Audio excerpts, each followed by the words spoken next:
Hey everybody, it's Samantha. My dad, Pawpaw Sammy, America's Pawpaw, is here on the farm to take a look at all those fruiting trees we put in about a month ago. Let's go see how they're doing. Looks like the little gooseberry is doing all right. Look at that. That little devil's got thorns. That's right. Tell everybody what that white thing is. That is a deep water. It's got holes in the pipe. It's buried in the ground. This one's about 18 inches deep, apparently. You put the water in the hole, and you fertilize in the hole. It makes those roots go down, spread out, and get tight.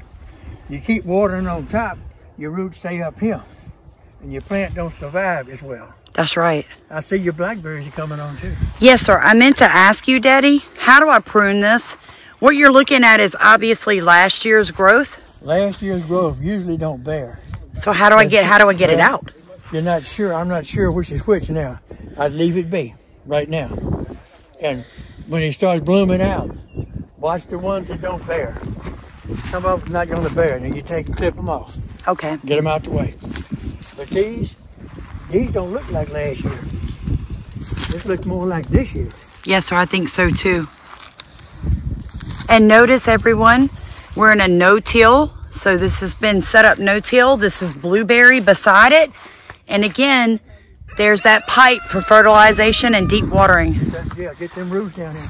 Now, Dad, a lot of people tell me, you know, Sam, my plants died due to an unexpected freeze. Or my trees are dying because we're 120 degrees and we're in a drought. Will these pipes right here, these deep watering pipes, along with the mulch, help that? Oh, Lord, yeah. If your plant's got plenty of moisture, this keeps your ground cool. I mean, you know, it might be, I'm throwing numbers, it might be 110 up here, it'll be 85, 90 down here. That keeps the ground cool. It's insulation. And look at that. Yeah, that is the pomegranate. I mean, look at that little rascal. I know, it's coming up. When you plant stuff, guys, don't be surprised when it looks like a dead twig when you take it out. Now, these are figs. I wonder why they're not blooming. Those are dead. I had to prune back. This one got hit really hard. I can tell. Bless his heart. That's that one that came from, no, that's LSU. Yeah, my LSU, believe it or not, is coming up all sprouted out. Beautiful leaves. This one down here, I'll show it to you when we get to it. All right, so this is another gooseberry. Look at that little devil. Isn't that pretty? It is. That's very pretty. We planted these 3.5 weeks ago. You can go back and take a look at those videos. If you look down inside the water, that's rabbit manure. So when you pour that water in there, it mixes with that rabbit manure, and it just that plant just going right after it. You want to keep them, you know, this high, because who wants to get on a ladder to pick figs up and down, carry the ladder? Just come over here, pick your figs, let it grow. That's right. You got 3 beautiful shoots. Use them. Let them produce. And with that root system, they'll produce. My dad just suggested to me I come take all these out.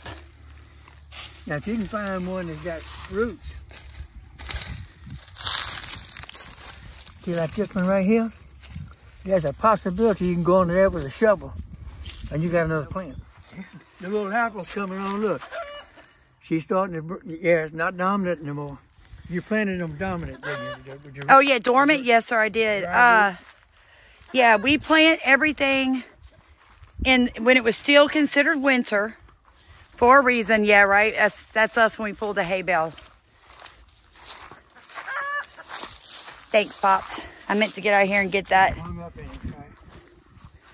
All right, so let's look at this one, Daddy. This right here is a peach. Yeah, I can see the leaves. Look at that. Look at that peach coming on up. Coming on. Now, also, did you know there's a type of peach for diabetics? I did not know that. Yes, sir.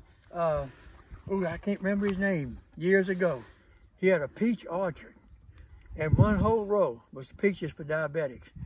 And in Watson, every year he'd sell little baskets of peaches.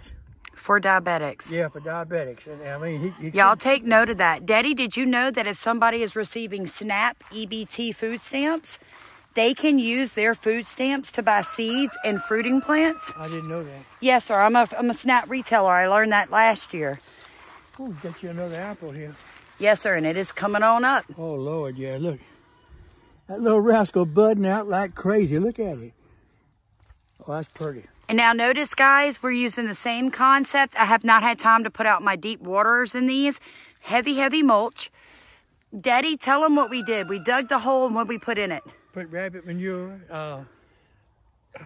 worm castings, that's right. Worm castings, and mix it with the dirt real well, so they will fertilize. That's right. Now when you compost, what? That'll be maybe 6 months, a year before it starts releasing. That's right. But the rabbit manure and worm castings, instantaneous. It's there now. Ooh, it's almost time to start cutting grass again here in Louisiana.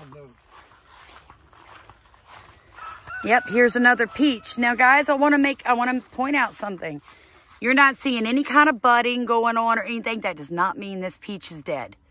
It's only been here a few weeks. I'm going to let it sit a couple of months. If it doesn't start producing then, I'll worry about it. But like Dad said, just leave it alone. I don't think it's dead.